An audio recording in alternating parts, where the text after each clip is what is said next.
జగన్ని చూస్తే ఒక పిట్టల దొర గుర్తొస్తాడండి. ఎవరు? పిట్టల దొర. కేంద్ర ప్రభుత్వం ఖేలో ఇండియా అని ఒక కార్యక్రమం తీసుకొస్తే దాని పేరు మార్చి ఆడుదాం ఆంధ్ర అని ఆ కార్యక్రమం ప్రారంభించాడు. ఈ సభాముఖం జగన్ అడుగుతున్నా, మా జీవితాలతో ఆడుకుంది చాలు స్వామి, 2 నెలల్లో మీతో ఆడే రోజులు మాకు వస్తే అని గుర్తుపెట్టుకోమంటున్నా. ఎన్నికల ముందల నియోజకవర్గానికి ఒక ఇండోర్ స్టేడియం కడతానని హామీ ఇచ్చాడు. కట్టాడా? క్రికెట్ ట్రైనింగ్ సెంటర్ ఏర్పాటు చేస్తానని చేశాడా? లేదు. కానీ ఇప్పుడు కొత్త ఐపీఎల్ టీం తీసుకొస్తాడంట. అది చూసిన నాకు ఐడియా వచ్చింది. ఆ టీం పేరేంటో తెలుసా? కోడి కత్తి వారియర్స్. ఆ టీంలో ఉన్న ప్లేయర్స్ ఎవరో తెలుసా? Senior batsmen Avinash Reddy. బాబాని గడ్డలు పెట్టి కొట్టాడు కదా, అందుకే అవినాష్ రెడ్డి.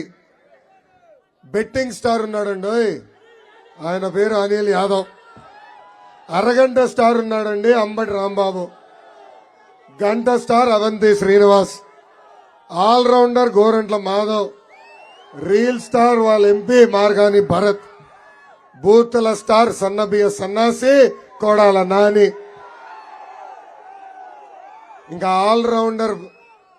ఇంకా ఆల్రౌండర్ బియ్యపు మధుసూదన్ రెడ్డి. ఏమో అద్భుతంగా ఉంది కదా ఐపీఎల్ టీము, అద్భుతంగా ఉందా? ఎన్నికల ముందల ఏమన్నారు?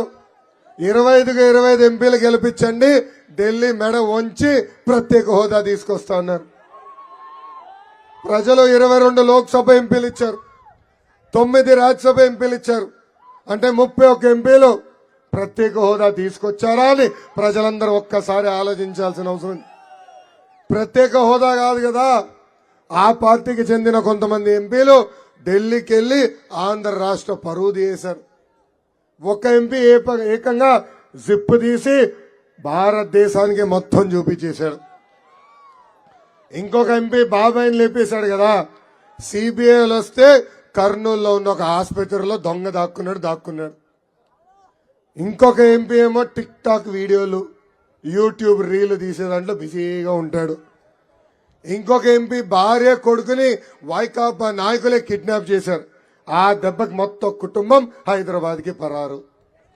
ఇంకొక ఎంపీ ఉన్నాడండి, జగన్ చేసే ప్రతి అవినీతిలో A2 అంటే ముద్దాయి నంబర్ 2. ఆయన పేరు విజయసాయి రెడ్డి. ఆయన విశాఖపట్నం పైన పడి ఎలా పందికొక్కులాగా భూములన్నీ కాజేశారు, మనందరం చూస్తున్నాం. ఆయన ఏనాడు ప్రధానమంత్రి గారి దగ్గరికి వెళ్ళి మా ప్రత్యేక హోదా ఇవ్వండి అని అడగలేదు. మమ్మల్ని జైలుకు పంపించదురా బాబు, మీకు ఏం కావాలంటే అది చేస్తానని చెప్పి తిరిగే వ్యక్తులు వీళ్ళందరూ. ఈ మధ్యన జగన్ ఒక కొత్త బస్ యాత్ర ప్రారంభించారు. దాని పేరు సామాజిక బస్ యాత్ర అంట. కానీ ఆ పార్టీ చూసిన తర్వాత నాకు ఒకటే అర్థమైంది, ఆ పార్టీలో సామాజిక అన్యాయం జరుగుతుంది. ఈరోజు 63 మంది ఎమ్మెల్యేలని 16 మంది ఎంపీల్ని వైకాపా పార్టీ ట్రాన్స్ఫర్ చేసింది.